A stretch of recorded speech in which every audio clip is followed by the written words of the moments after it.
बंदितु सौ सिद्धि धूमचिलमणो ववं गतिं पते बोचामी समय पाहु मिणमो सुध के बिली भड़िदम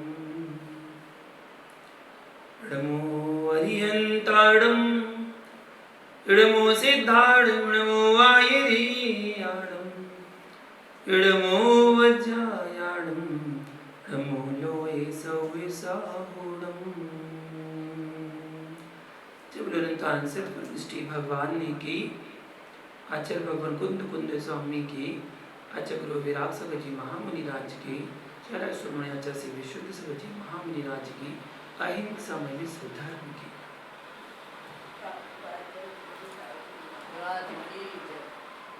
महानुभाव। समयसार ग्रंथ की वाचना चल रही है और जैसा कि आपको विदित है 229 नंबर गाथा है जिसकी व्याख्या को हम जान रहे हैं। आचार्य भगवान सरल शब्दों में इसकी व्याख्या बता रहे हैं। आगे बढ़ते हैं, कहते हैं बाहर का द्रव्य गृहीत मिथ्यात्व छोड़ पाना सरल है, परंतु धर्मात्मा के भेष में जो गृहीत मिथ्यात्व दिया जाता है उसका छूटना कठिन है। मैं श्रावकों को क्यों मना करता कि गंडा ताबीज से दूर रहो, टोटकों से दूर रहो। ये बाहर का मिथ्यात्व छुड़ा दिया, लेकिन बुद्धि पूर्वक आपको धागे में लटकाया गया है। धागा नवदेवता में कौन सा देव है? कोई देव नहीं है। पंच परमेष्टि में कौन सा परमेष्टि है?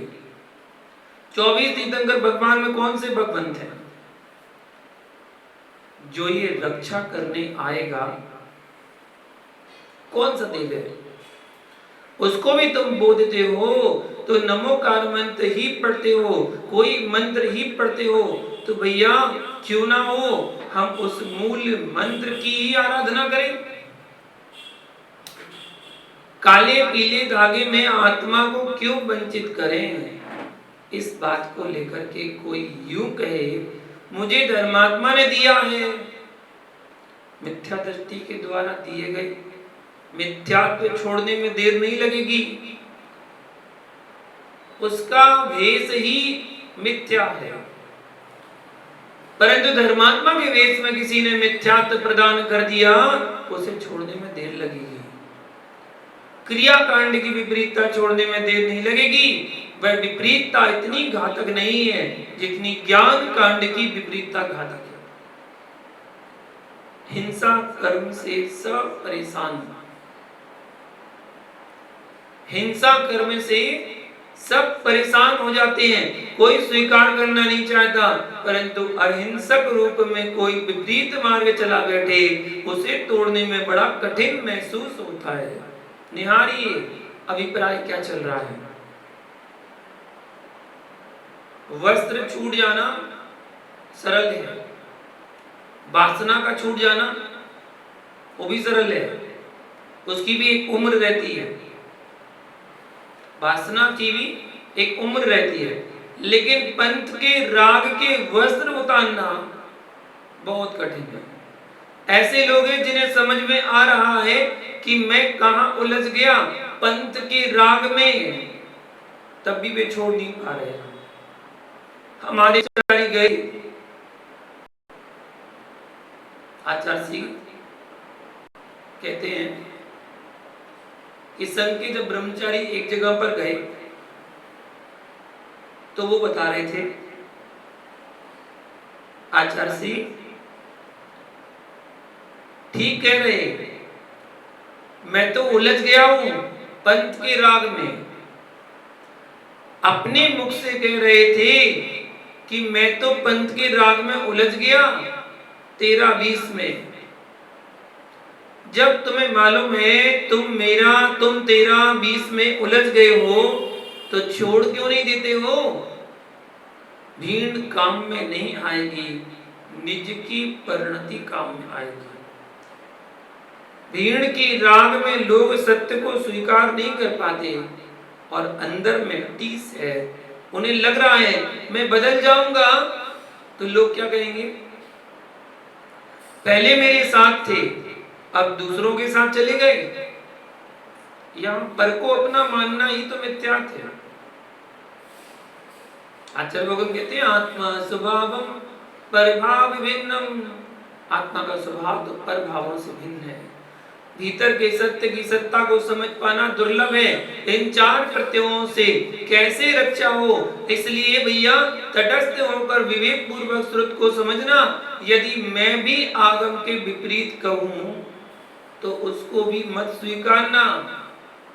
मुझे विश्वास है वर्तमान में जो आगम विराजमान है उसे मैं भगवान की वाणी मानता हूं। मैं विपरीत कथन करके निगोच जाना पसंद नहीं करता। ज्येष्ठ उम्र से हो सकता है, ज्येष्ठ साधना से हो सकता है। मैं देह की साधना को, चारित्र की साधना को प्रधानता बाद में देता हूं। पहले सम्यक की साधना कैसी चल रही है। सम्यक की साधना पवित्र है तो सभी साधनाएं स्वीकार है। यदि ज्ञानी एक माह का उपवास करते हैं और सरागी देवी देवताओं को चोला चढ़वा रहे हैं, जो देवियां मंदिर में विराजमान हैं उनकी आरती उतरवा रहे हैं, खड़े होकर बगल में पिची दबाकर, अरे ज्ञानी आपके एक माह के उपवास फीके हैं। इसलिए फीके हैं कि तुम तो सटकाए की हिंसा के त्यागी हो। अरहंत की आरती उतरवाना भी तुम्हारे योग नहीं था, वह तो श्रावक का धर्म है। फिर तुम देवी की आरती उतरवा रहे हो, तुम श्रावक के धर्म से भी नीचे आ चुके हो। कठोर शब्द है परंतु चिंतन करो तो समझ में आ जाएगा। आप आरती उतरवा कर इनसे क्या चाहते हो? यदि चाहते हो तो निकांचित भाव कहां गया, सम्मिलित बचा क्या?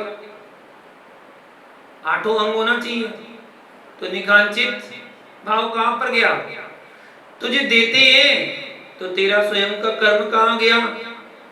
यदि तेरा भाग्य होगा तो देवी देवता तेरे चरणों में लौटेंगे।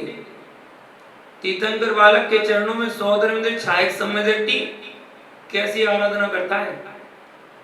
मस्तिष्क को बहुत पवित्र करना पड़ेगा, बहुत सोचना पड़ेगा। निमित्त नैमित्तिक भाव को स्वीकार किया जाए परंतु दुरुपयोग ना किया जाए। वस्तु व्यवस्था ऐसी है कि वह श्रद्धान एवं व्याख्यान का विषय है। वस्तु व्यवस्था है तो चैतन्य धातु में भगवान आत्मा है, यह है तो चैतन्य धातु में भगवान आत्मा है। यह है इसलिए कहा जा रहा है, या कहा ही जा रहा है। यानी जो असमान जाति पर्याय में मनुष्य गति में, मनुष्य आयु में, बुद्धिमान आयु में मुझे ध्रुव अशरीरी भगवान आत्मा दिखाई दे रहा है। शुद्ध द्रव्यार्थ नैसे शुद्ध अशरीरी परमात्मा यथार्थ है कि कल्पना का विषय है। तो शुद्ध द्रव्यार्थ नैसे त्रैकालिक शुद्ध है। सभ्य शुद्धाहु शुद्धनया, संपूर्ण संसारी जीव भी शुद्ध है। आप जो कह रहे वह कर्म सापेक्ष व्यवस्था है, मैं जो कह रहा वह कर्म निरपेक्ष व्यवस्था है। कर्म सापेक्ष जीव संसार में अशुद्ध ही होता है और कर्म निरपेक्ष द्रव्यार्थिक नैसे यह जीव त्रैकालिक शुद्ध है। इसमें क्या विकल्प है? तू कर्मोपाधि निरपेक्ष शुद्ध द्रव्यार्थिक नैसे कैसा है? त्रैकालिक शुद्ध है। कर्मोपाधि निरपेक्ष शुद्ध द्रव्यार्थिका यथा संसारी जीवा सिद्ध सदृक शुद्धात्मा। आप परीक्षा में कहा है पराभिप्राय यानी दूसरे के अभिप्राय को बदल पाना बहुत कठिन है। भैया मैं दोनों दृष्टियां स्वीकारता हूं, आपको स्वीकार करना होगा। समय सार की व्याख्या कल्पना नहीं है, कर्म निरपेक्ष व्यवस्था है। यदि एक नए दूसरे नए का निषेध करता है तो वह नए सम्यक ही नहीं है। सकलंक नया, इसका क्या मतलब है? एक यहाँ आचार्य भगवान बता रहे हैं एक नए दूसरे नए का निषेध करता है, निश्चय व्यवहार का निषेध कर रहा है या व्यवहार निश्चय का निषेध करता है, तो वह नए सम्यक ही नहीं है। निश्चय भी है, व्यवहार भी है, किसी का निषेध नहीं है, अपेक्षा ग्रह। सकलंक नया, वह नए कलंकी है, इसलिए नए अपने विषय को कहता है, दूसरे का निषेध नहीं करता, अपने विषय को कहता है। द्रव्यार्थिक नए अपना विषय बनाएगा और पर्यार्थिक नए का निषेध नहीं करेगा, गौण करेगा, वो भी है, अपनी प्रधानता रखेगा। निषेध से तात्पर्य अभाव, भीतर के अभिप्राय को बदलना बहुत कठिन है। आप क्या मानते हो जगत में जो प्रपंच चल रहा है वह सत्य है, या वीतरागी आचार्यों ने जो कहा वह सत्य है? यदि वीतरागी आचार्यों का कहा सत्य है तो जगत के प्रपंचों से अपनी रक्षा करना। पंचम काल में इतना आलंबन है कि तुम छठवें काल से बच सकते हो। यदि पंचम काल के झमेलों में पड़ गए तो लोग हैं, वे झगड़वा देंगे, लेकिन घात तो तेरी आत्मा का होगा। वह लोक व्यवहार भी मुझे पसंद नहीं है, वह लोक व्यवहार भी मुझे पसंद नहीं है जिसमें सम्यक दर्शन ज्ञान चारित्र की हानि होती है।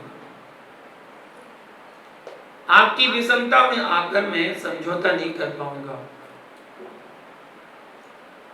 यदि कोई ज्ञानी कहे मुनिराज आप तो इस प्रकार की पूजन शुरू करवा दो तो मैं आपके पास आ जाऊंगा, तुम्हें हमारी हो सो आ जाना, मुझे तेरी आवश्यकता नहीं है। मैं मिथ्यात्व की पुष्टि नहीं कर सकता, तुम्हारे साथ झुकूंगा नहीं, बिल्कुल नहीं झुकने का, कभी नहीं। वरना कोई आके बोले कि पद्मावती की पूजा करवा देना, मुनिराज है, महाव्रती है, बिल्कुल नहीं चाहिए। एक देवगति के जीव की पूजा करवाने के लिए एक महाव्रती है। सभी नयों का दृढ़ता से व्याख्यान करो। अपन निर्भीक होकर आए हैं, मृत्यु के आगे क्या होता है? जब मरने का डर नहीं है, मृत्यु के आगे कुछ नहीं है, तो जब मरने का डर नहीं है तो मिथ्या की पूजा क्यों, इसलिए पूजा करूं। सप्तभय की तो व्याख्या चल रही है, मेरा भाग होगा तो देवताओं को भी पिघल कर आना पड़ेगा, और भाग नहीं होगा तो सम्यक भी खो देगा और काम भी नहीं होगा। इसमें शंका नहीं करना। या तो आप पंच कल्याणक को स्वीकारो या फिर पंच कल्याणक का निषेध करो।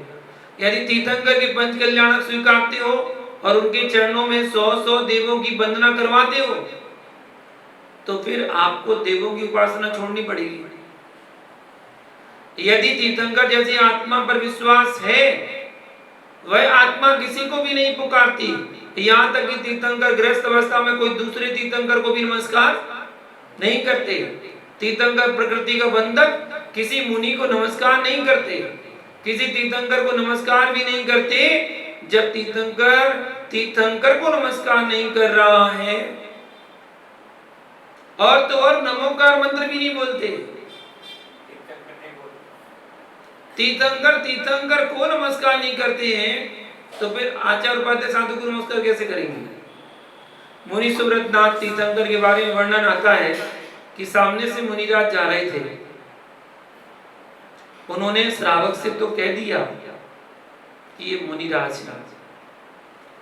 श्रावक ने तो वंदना की परंतु उन्होंने वंदना नहीं की।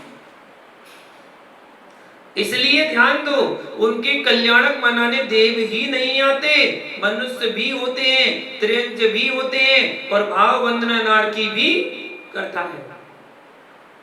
भाव वंदना द्रव्य से नहीं आ पा रहा है, लेकिन भाव वंदना तो नारकी भी करता है, द्रव्य वंदना भी करता नारकी में भी वंदना होती है, नरकों में भी वंदना होती है, नरक में भी कृति कर्म होता है।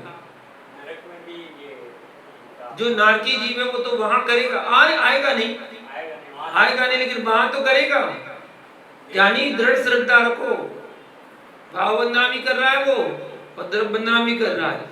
ज्ञानी दृढ़ श्रद्धा रखो। वे अज्ञानी लोग हैं जो उपकार की भाषा को कर्ता की भाषा में डाल देते हैं। हम बिना भक्ति से गुरु की भी वंदना करते हैं, उनका उपकार मानते हैं, उन्होंने मुझे संयम दिया है। ध्रुव सत्य है कि वे मेरे संयम के कर्ता नहीं हैं। संयम दिया, दीक्षा दी है, लेकिन वो मेरे संयम के कर्ता नहीं है। यदि मेरे परिणाम संयम के ना होते तो क्या वे हमें पिछी कमंडलू जबरदस्ती पढ़ा देते? नहीं, गुरु भी जबरदस्ती पिछी कमंडल नहीं दे सकते हैं, वो तो शिष्य की भावना को ही देखा जाता है। पारसनाथ स्वामी ने उन्हें तत्वोपदेश दिया है, तीर्थंकर किसी की वंदना नहीं करते।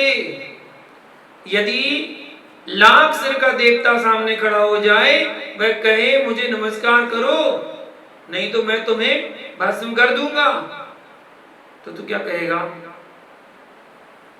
मुझे भस्म होना स्वीकार है, परंतु तेरी वंदना नहीं करूंगा। इतनी दृढ़ श्रद्धा होगी तभी द्रव्य सम्यक्त का पालन कर पाएगा। साथ में भाव सम्यक्त के लिए करना नियुक्त से प्रकृतियों का क्षय, क्षयोपशम, और गहरे में जाओगे तो आप जिस आमना में जी रहे हो उस आमना में भी कहीं विपरीतताएं आ गई हो, उनसे भी निज की रक्षा करना चाहिए, पड़ेगी, निज की रक्षा करनी पड़ेगी। भेद विज्ञान पर अभेद दृष्टि होनी चाहिए। मेरे निर्णय में मेरे में अभेदता है, अभिन्नता है, मैं पर से भिन्न हूं, इस श्रद्धान में अभिन्न हूं। मेरा पर नहीं है, मैं पर का नहीं हूं, इस श्रद्धा से अभिन्नत्व है। ये गुरु, ये शिष्य, ये व्यवहार है, सबसे मेरी आत्मा भिन्न है, इसमें भी मैं अभिन्न हूं। कौन क्या करता है, इससे अपने भावों को विकल्पित नहीं करने का। कौन क्या करता है, इससे अपने भावों को विकल्पित नहीं करने का। मेरा मोक्ष मार्ग मेरे हाथ में है कि आलोचक के हाथ में है कि प्रशंसकों के हाथ में है? किसी के हाथ में नहीं है। मेरा मोक्ष मार्ग तो मेरे हाथ में है। प्रशंसकों ने भरपूर प्रशंसा की और आलोचकों ने भरपूर आलोचना की है, तब भी परमात्मा अपने अखंड निज ध्रुव स्वभाव में लीन है। क्या वर्धमान के आलोचक नहीं थे? जब वर्धमान थे उस समय वर्धमान के आलोचक नहीं थे? क्यों नहीं थे? क्या राम के प्रशंसक नहीं थे? लेकिन महापुरुष न प्रशंसक को सत्य मानता है और न आलोचकों को सत्य मानता है, क्योंकि वे मेरे होते नहीं है। यह है दृढ़ आस्था। जितने अधिक प्रशंसकों में डूब जाओगे कि क्या आनंद है, प्रसन्न चित्त चल रहा है, ये प्रसन्न चित्त नहीं चल रहा है, ये मान कसाई की अनुभूति चल रही है। ध्यान की लीनता का आनंद तेरा निज का है। अपनी प्रशंसा में भी आनंद आता है, अपने सामने दूसरे की निंदा हो रही हो इसमें भी आनंद आता है। दोनों बही भाव में जा रहे हैं, सब बहिर्भाव है। दुरात्मा निज आत्म तत्व से दूर है, इसलिए दुरात्मा। लोक में एक धारणा चल रही है कि मिथ्यात्व में जा रहा है, उससे बचा रहा हूं। इसको आप विवेक पूर्वक उपयोग कीजिए। मिथ्यात्व में जा रहा तो उसे बचाइए, लेकिन अरहंत के चरणों में लाइए। वहां से बचाइए और अरहंत के चरणों में लाइए, परमिष्टि के पादमूल में लाइए। परमिष्टि के पादमूल में भक्ति करेगा। नमी बिनमी के सामने धरणेंद्र आ गया था। आदिनाथ के समय नमी बिनमी को राज्य नहीं मिल पाया था, धरणेंद्र आ गया था। वो नमी बिनमी आदिनाथ पर उत्सर्ग करने वाले थे, तो धरणेंद्र आ गया। धरणेंद्र का आसन कंपायमान हुआ और वहां पर आ गया। अब आप सोच रहे होंगे कि धरणेंद्र आ गया, धरणेन्द्र पद्मावती तो पारसनाथ के समय थे, तो आदिनाथ के समय कहां से आ गए? धरणेन्द्र पद्मावती तो शाश्वत है, वो सीट शाश्वत है। वो एक ही सीट होते हैं या जैसे सौधर्मिंद्र होता है, सौधर्मिंद्र की एक सीट है, उस सीट पर कौन बैठेगा? जो बैठेगा वो सौधर्मिंद्र बन जाएगा। अपनी आयु पूरी करेगा, वो चला जाएगा, तो दूसरा जीव आके बैठेगा, वो सौधर्मिंद्र कहला। ऐसे ही धरणेन्द्र की पदवी है, धरणेन्द्र की पदवी पर सिंहासन पर जो बैठेगा वो धरणेन्द्र कहलाएगा, वो धरणेन्द्र है। तो आदिनाथ के समय जो धरणेन्द्र थे वो दूसरे धरणेन्द्र थे, जो पारसनाथ के समय धरणेन्द्र थे वो दूसरे धरणेन्द्र थे। नमी विनमी के बाद धरणेन्द्र आ गया, ये सच्चे हैं, इनका निवारण कर दो। नमी विनमी जब तीर्थंकर ऋषभ देव को बैराग हुआ, उन्होंने भरत बाहुबली आदि सभी को राज तिलक व्यवस्था सौंप दी। नमी विनमी दोनों भाई प्रभु के चरणों में पहुंच गए और कहने लगे, सबके तो भगवान ने सब कुछ दिया, सबको तो भगवान ने सब कुछ दिया और मुझे कुछ भी नहीं दिया। मैं तो जाऊंगा और भगवान से ही मांग कर आऊंगा।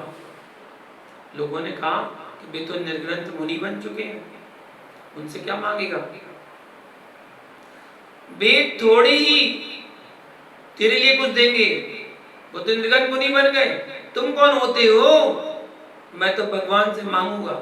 नमी विनमी कहते हैं, जिस अडवी में तीर्थंकर ऋषभ देव ध्यानस्थ खड़े हुए थे 6 माह की प्रतिज्ञा लेकर, उसी अडवी में नमी विनमी पहुंच गए और रुदन करते हैं, कहते हैं स्वामी आपने सबको दिया है, मुझे कुछ भी नहीं दिया, आप मुझे राज्य दीजिए। उसी समय धरणेन्द्र भगवान की वंदना करने पहुंच गया। उस धरणेन्द्र ने कहा, भाई वे तो वीतरागी हैं, वे क्या देंगे आपको? आप कौन होते हो? नमी विनमी कहते हैं, तो बोले मैं आपसे ही तो नहीं मांग रहा। नमी विनमी कहते हैं, तो तब धरणेन्द्र कहते हैं मुझे तो भगवान से चाहिए। नमी विनमी ने कहा भगवान से चाहिए, धरणेन्द्र समझता है सब कुछ। इन दोनों बालकों की श्रद्धा प्रभु के चरणों में है, उनकी श्रद्धा से प्रभावित होकर पुनः धरणेन्द्र कहता है, भैया जब तीर्थंकर ऋषभ देव दीक्षा को प्राप्त हुए तब उन्होंने मेरे से कहा इनको विद्याधर की नगरियों का स्वामी बना दीजिए। नमी विनमी बोले ऐसा क्या? धरणेन्द्र बोला हाँ, भूमि गोचरी नमी विनमी विद्याधर की नगरियों के स्वामी हो गए। हनुमान का जो वंश है वही नमी विनमी का वंश चल रहा है। अब सोचिए उसकी श्रद्धा कहां थी। आदिनाथ स्वामी के चरणों में धरणेन्द्र से मांगा क्या? नहीं, परंतु धरणेन्द्र ने दिया कि नहीं दिया। तो फिर मैं दूसरे से मांगने क्यों जाऊं? अपने प्रभु के पास ही बैठूंगा। आप तो वस्तु स्थिति की बात बताओ। श्राप वरदान देने की देवों में योग्यता है, लेकिन मैं मांगू क्या? मांगू क्यों? मैं क्यों मांगू? मुझे तो सब कुछ मिलेगा, बिना मांगे सब कुछ मिलेगा। भया शास्त्रे लोभाचे को देवागम लिंगिनाम प्रणमाम मिनमम चैव ना कुरियो शुद्ध दृष्टिया।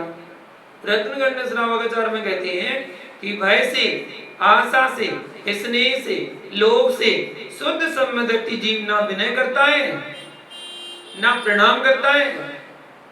वस्तु स्वरूप को समझो। आप यहाँ के विषय से बाहर जा रहे हो, यहाँ विनय अभिनय की बात नहीं चल रही है। यहाँ प्रश्न यह है कि लोभ कसाय के वशीभूत होकर मैं क्यों किसी से मांगने जाऊं? क्यों मांगू? सम्यक दृष्टि जीव का सम्मान तो आपको रखना ही चाहिए, क्योंकि आप धर्मात्मा हो। आपस में जय जिनेंद्र नहीं करोगे क्या? लेकिन जय जिनेंद्र का अर्थ तुम भी जिनेंद्र नहीं हो, वे जिनेंद्र नहीं है। जय जिनेंद्र में भी जिनेंद्र का ही अभिवादन है। नहीं तो यह समझ लो कि मैं जिनेंद्र हो गया या वो जिनेंद्र हो गया। या आचार्य भगवान जयसेन स्वामी कह रहे हैं, निज स्वभाव से आत्मस्थ होता हुआ सम्यक दृष्टि घोर उपसर्ग के आने पर भी सप्त भय से रहित होकर के, चाहे त्र्यंचकृत उपसर्ग हो, चाहे मनुष्यकृत उपसर्ग हो, चाहे देवकृत उपसर्ग हो और चाहे अचेतनकृत उपसर्ग हो, उन उपसर्गों में उपसर्ग को टालने में भाव नहीं ले जाते, उपसर्ग को सहने में भाव नहीं ले जाते, उपसर्ग कोई दूर करने आए यह विकल्प नहीं, उपसर्ग हो रहा है यह विकल्प नहीं। जब तक इन विकल्पों में जाऊंगा तब तक मेरे निर्विकल्प होने का समय निकल जाएगा। धन्य हो उस योगी की दशा को, या पकड़ो ज्ञान धार। तत्वज्ञानी वीतरागी मुनि ऐसा नहीं बोलेगा कि तुम ध्यान नहीं दे रहे थे, मेरे ऊपर उपसर्ग चल रहा था। भैया जैन हो, यह शब्द चार्वाक के मुख से निकल सकता था कि आप ध्यान नहीं दे रहे हो मुझ पर, उपसर्ग हो रहा है। वह प्रत्यक्ष प्रमाण मानता है, हम परोक्ष प्रमाण भी मानते हैं। उपसर्ग कर्ता कार्यभूत है, उपसर्ग कार्य है, लेकिन कारणभूत नहीं है। कारणभूत में हुआ था उसका उदय है। समझो भाई, अपने जीवन में ऐसी घटना घट सकती है, उस पीरियड में तुम धैर्य को कैसे रखोगे? घटना कोई भी घट सकती है, आप उस स्थिति में धैर्य को कैसे रखोगे? उसको छोड़ना नहीं है। तुम्हारे मुख में यह शब्द आ जाएगा तो तुम तो पूरे जीवन भर की साधना उस दिन नष्ट हो जाएगी। किसी ने तुम्हारे बारे में अशुभ बोल दिया, तुम भड़क गए और कहने लगे उसको छोड़ने का नहीं। लिखने वाला भिन्नता, बोलने वाला भिन्नता, तुम अपनी अभिन्न भगवती आत्मा को क्यों वंचित कर रहे हो? शांत बैठे रहना साधना नहीं है, यह मान कसाय का आनंद है। निंदा के होने पर भी, निंदा करने वाले पर भी निंदा के भाव नहीं लाना, इसका नाम साधना है। निंदा करने वाले के प्रति भी निंदा के परिणाम नहीं लाना, यही साधना है। क्षण मात्र में चेहरा बना लेता है, उत्कृष्ट पद पर हो, उत्कृष्ट चिंतन ही चाहिए है, यहाँ जघन्य चिंतन की आवश्यकता नहीं है। और रहा रटाया विषय सुना देना कोई प्रवचन नहीं है। तत्व की लीनता में प्रवेश करो। ये हो क्या रहा है? मैं तटस्थ होकर चिंतन करता हूं। जिस मुनि के मुख से निकल पड़े उसने मेरे बारे में अशुभ बोला है, उसको पकड़वा। जिस मुनि के मन में भाव निकल आए उसको उठवा दो, उसको देख लो। रौद्र परिणाम छठवें गुणस्थान में होते ही नहीं है। आपके रौद्र भाव भी दिख रहे हैं, आपका रौद्र रूप भी दिख रहा है और मुख से रौद्र वचन भी निकल रहे हैं। अब भाव तुम्हारे क्या होंगे? अब भाव तुम्हारे क्या होंगे? यह सर्वज्ञ से पूछो या स्वयं से पूछो, या किसी योगी को मत निहारना, बस मात्र अपने भावों को देखना। उस समय आपको यह विषय काम में आएगा।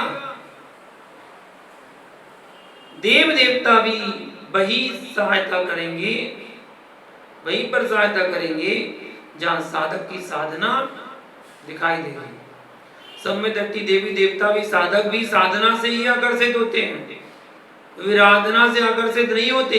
आप तो निसंग होकर बोलो। सीता ने देवों को बुलाया नहीं था, सीता ने देवों को बुलाया नहीं था। जाए, लेकिन आपकी दृष्टि आगम से नहीं हिलनी चाहिए।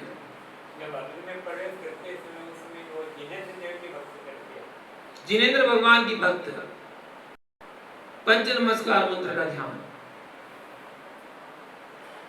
वो आप पर कोई उपसर्ग हो रहा वो सब दूर कर देगा। सीता ने देवों को बुलाया क्या? नहीं। देव आए कि नहीं आए? देव वास्तव में सीता के लिए नहीं आए थे, वे तो केवली भगवान की वंदना के लिए गए थे। सौधर्म ने कहा जाओ, आज यदि महासती के सिर की रक्षा नहीं की गई तो लोगों को धर्म के प्रति अविश्वास हो जाएगा। और एक देव ने जाकर के अपनी विक्रिया से अग्नि कुंड को जल कुंड कर दिया। यह सीता की पुण्य प्रकृति थी, ये देवों की माया थी, कह लो जो कहना है, सत्यता यही थी। सीता ने बुलाया नहीं था, यह सीता की पुण्य प्रकृति का प्रभाव था। श्राप वरदान की शक्ति ना होती तो अग्नि कुंड जल कुंड बन कैसे गया? तो पर का क्या होगा? यहां विषय भिन्न करो, निज का क्या होगा इस पर ध्यान दो। सम्यक दृष्टि अपने स्वानुभव के स्वभाव को नहीं छोड़ता। सम्यक दृष्टि जीव निसंग होता है, शुद्ध बुद्ध स्वभाव निर्दोष परमात्मा की आराधना करता हुआ निसंग होता है। इस कारण से निर्भय होता है, भय से रहित।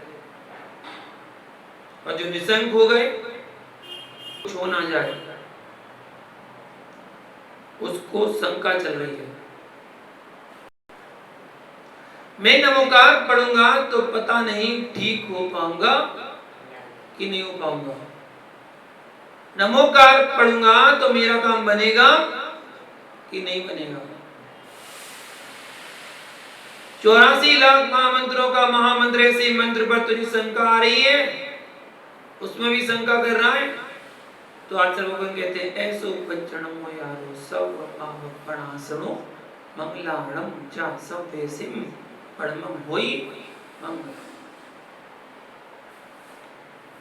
सोमदेव सूरी ने यशस्त्र चंबू महाकाव्य में लिखा है, जगत में मंत्र अनंत हैं, परंतु मुझे तो नमोकार महामंत्र पर ही श्रद्धा है। सारे मंत्रों की रचना यहीं से प्रारंभ होती है। सीता के अग्निकुंड का जल कुंड हो सकता है, श्रीपाल का कुष्ठ रोग मिट सकता है, बाजीराव मुनिराज का कुष्ठ दूर हो सकता है, मानतुंग स्वामी के 48 ताले टूट सकते हैं, अंजन चोर ने छीका की रस्सी काट दी, उसे आकाश गामी विद्या ने झेल लिया। वही मंत्र है, वही भगवान है। हे भक्तों, तुम्हारे परिणाम क्यों नहीं होते? तुम्हारे परिणाम वैसे क्यों नहीं होते जैसे उनके हुए थे? भगवान में अंतर थोड़े ही है, परमात्मा तो वही है, परंतु परमात्मा तत्व में वैसा ही गहरा श्रद्धान होना चाहिए। घर में मेहमान आ गए तो तेरा चेहरा अपने आप ही तुरंत बदलता है। एक भाई आया और आपके आगे आकर बैठ गया, तुमको कुछ हुआ कि नहीं हुआ? घर में मेहमान के आने पर आपके शरीर में रोमांच होता है। तो जिसके हृदय में परमात्मा की भक्ति टपक जाए, बताओ, उनके चरण पधार जाए और तेरा हृदय आंगन पवित्र ना हो, ऐसा होता ही नहीं। घर में मेहमान आए और रोमांच ना हो, इसका मतलब वह मेहमान को पसंद नहीं करता। प्रभु सामने आ जाए, जिनालय में जिन देव विराजे हो, उन्हें देख करके रोमांच ना हो तो तेरी भक्ति उत्पन्न हुई ही नहीं है। उस भक्त से अच्छी तो वह गाय भैंस है जिसका आंचल 2 मिनट पहले सूखा सूखा लग रहा था, जैसे उसका बछड़ा सामने आता है, धक्का मारता है तो पला जाती है और आंचल में लबालब दूध भर जाता है। जिसके भीतर भगवान को देख करके भक्ति की धारा ना बहे तो वह भक्त कैसा है? यदि व्यवहार की भाषा का प्रयोग करना तो ऐसे कि व्यवहार को भी समझे। मेरा तो स्पष्ट कहना है, निदत्ति निकाचित कर्म का बंधन अनंत की भक्ति से कटेगा। किसी देवी देवता की भक्ति से कटने वाला नहीं है। भक्ति जिणवराणम रवियदिजम पुब्ब संचियम कम्मम आईरी पसाएण विद्यामंताय सिद्धंती। मूलाचार ग्रंथ में 637 नंबर गाथा है, उसमें कहा है कि भगवान जिनेंद्र की भक्ति क्या करती है? भक्ति जिणवराणम रवियदि। जिनेंद्र की भक्ति पूर्व संचित कर्म को क्षय करने में सहकारी बनती है। व्यवहार दृष्टि से वो परमार्थ से निज परिणामों की विशुद्धि ही कर्म का क्षय करा रही है। ज्ञानी जो नहीं सुनना चाहते वह कैसे आ गया? यानी चाहे हंसो चाहे मुस्कुराओ, जो है सो है, करो आज से भक्ति, फिर देखो क्या होता है। बादल सिंह सूरी को देखो जो कह रहे हैं, प्रभु जब आप पृथ्वी पर आए तो मैं मही मतलब पृथ्वी स्वर्णमयी हो गई, तो यह शरीर क्यों नहीं स्वर्णमयी होगा? और देखते ही देखते सारे शरीर का कुष्ठ रोग समाप्त हो गया। जब गोस्वामी यह नहीं कहना कि मेरे पास समय नहीं है, समय बहुत है, करो भक्ति। भक्ति ना करते होते तो ये जिनवाणी कैसे पढ़ रहा है? जिनवाणी कैसे बढ़ रहा है? आपको मालूम नहीं है? जो यह स्वाध्याय चल रहा है, यह तीर्थंकर की भक्ति चल रही है, मैं उनकी वाणी की वंदना कर रहा हूं। मैं भगवान को और उनकी वाणी को अलग नहीं मानता हूं। वे अज्ञानी हैं जो भगवान को और जिनवाणी को अलग अलग मानते हैं। भगवान की वाणी ही तो जिनवाणी है और जिनवाणी ही तो भगवान की वाणी है। और गदगद भाव से आप इतनी देर से निहार रहे हो। आपका पिता में राग होता तो पिता जो बोलता आप उसी की पुष्टि करते रहते हो। मैं इतनी देर से कह रहा हूं भगवान ने जो कहा वह सत्य है। मुझे अपने भगवान प्रिय हैं। जगत के रागी द्वेषी जीव मुझे किंचित भी स्वीकार करने योग्य नहीं है। जिन बिंब के दर्शन जहां बैठो वहीं दिखेंगे। इतना विषय सामने आने के बाद भी जीव किंचित भी ढीला रहे तो मैं कह रहा हूं अब तुम्हें भगवान महावीर स्वामी तुम्हें नहीं बता दे। भगवान महावीर स्वामी तुम्हें नहीं बताने जाएंगे। निज प्राण की आराधना करता हुआ, निसंग होकर के, निर्भय होकर के अपनी आयु का व्यतीत करता है। जिस कारण से ये लोक भय, परलोक भय, अत्राण भय, अगुप्ति भय, मरण भय, वेदना भय और आकस्मिक भय, इन सात भयों से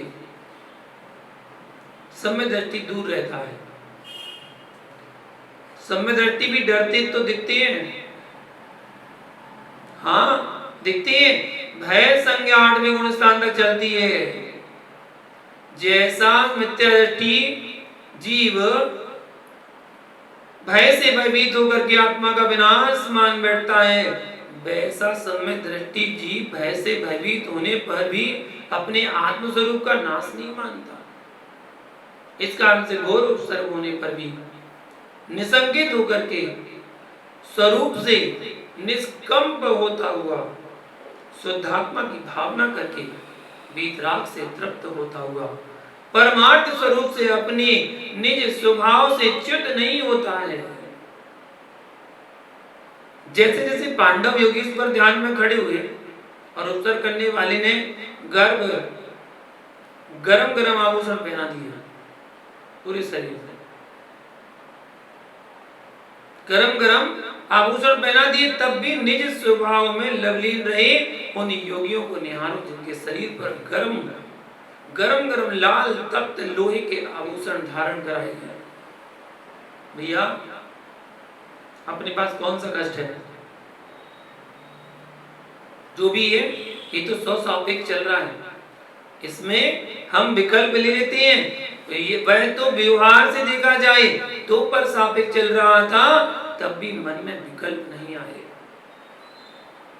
भैया जिसे तुम जला रहा है वह तो जलेगा ही नहीं, जिसे जलाना चाहता वह जलने वाला नहीं है। आत्मा शोभायमान है।